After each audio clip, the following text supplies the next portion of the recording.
Gospod Zmago Jelinčič Plemeniti, v imenu poslanske skupine Slovenske nacionalne stranke. Izvolite, gospod poslanec.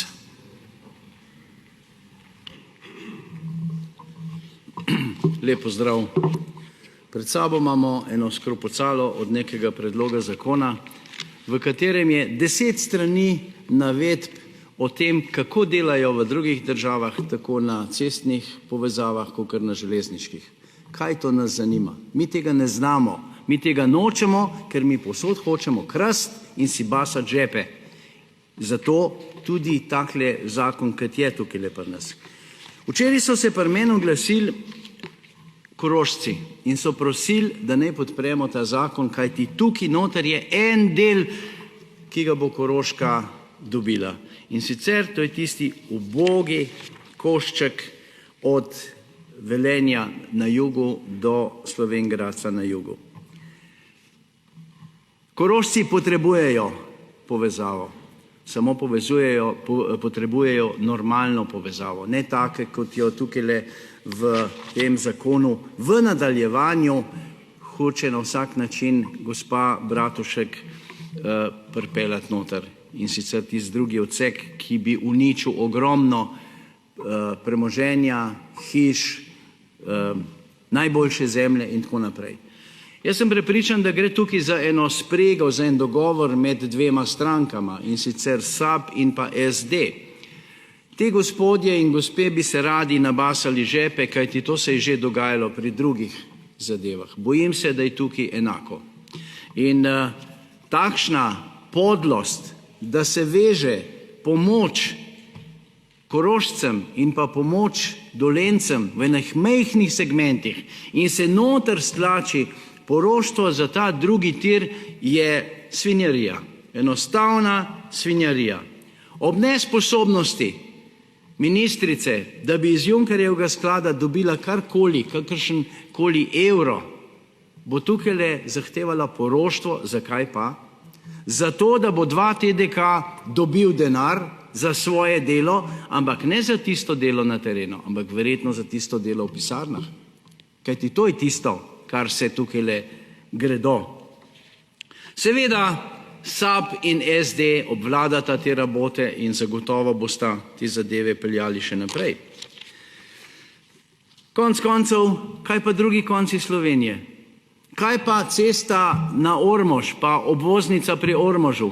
20 let se že prerivajo ljudje tam, pa se nič ne zgodi. Zakaj? Verjetno se tam ne da kaj v žepe stlačiti.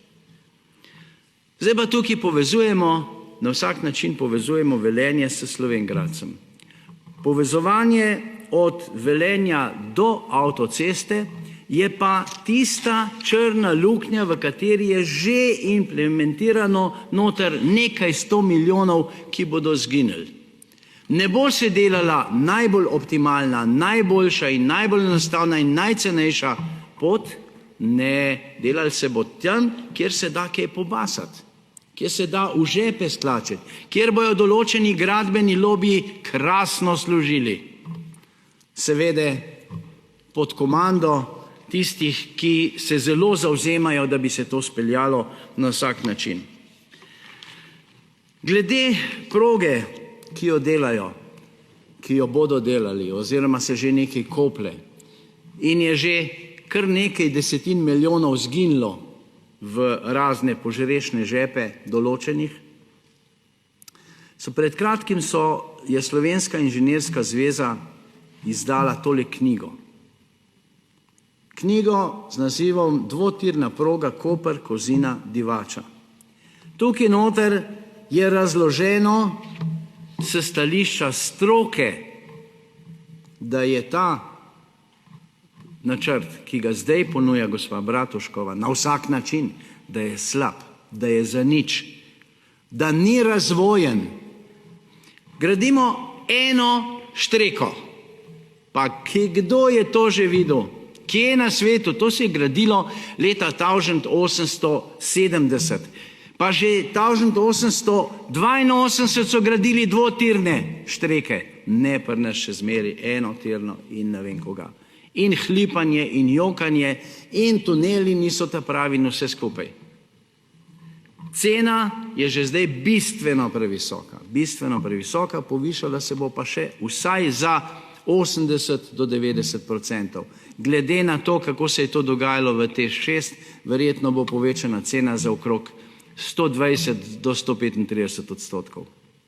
Fino, Državni zbor bo to požegnal, vsi bojo tiho, nekateri si bojo nabasali žepe in jaz sem prepričan, da gre tukaj le za dogovorno varianto v prvi vrsti med stranko Alenke Bratušek in med Socialnimi demokrati. To je moje absolutno prepričanje, ki temelji na kar nekih pogovorih z določenimi ljudmi, tudi kakšen ogled na terenu in podobne stvari. Vse skupaj je čudno. In hinavsko je tukaj noter napisano, da poroštvo po tem zakonu se ne podeljuje za projekt tretje razvojne osi kot tak, temveč samo za dele tretje razvojne osi, ki izpolnjujeta pogoje za podelitev poroštva.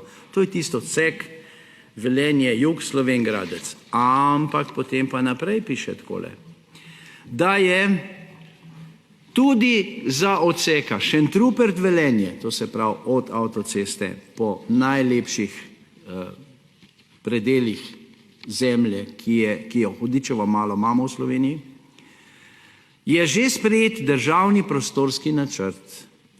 Trasa je jasno določena, določeni so vsi potrebni cestni objekti, izvajajo se že nekatere aktivnosti v zvezi s pripravljalnimi deli in odkupi zemljišč, saj navedenih odsekov ni mogoče obravnavati ločeno od odsekov, za katere se s tem zakonom predlaga poroštvo.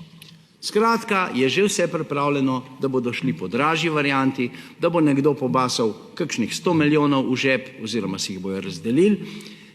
Tisti, ki pa tam živijo, bojo ostali pač brez domov. 46 hiš približno bodo zrušili, okrog 120 hektarov zemlje bodo uničili, gradili bojo eno kupico nadvozov, podvozov, lukenj in ne vem koga vse, nasipov za ceste in uničili in devastirali slovensko kulturno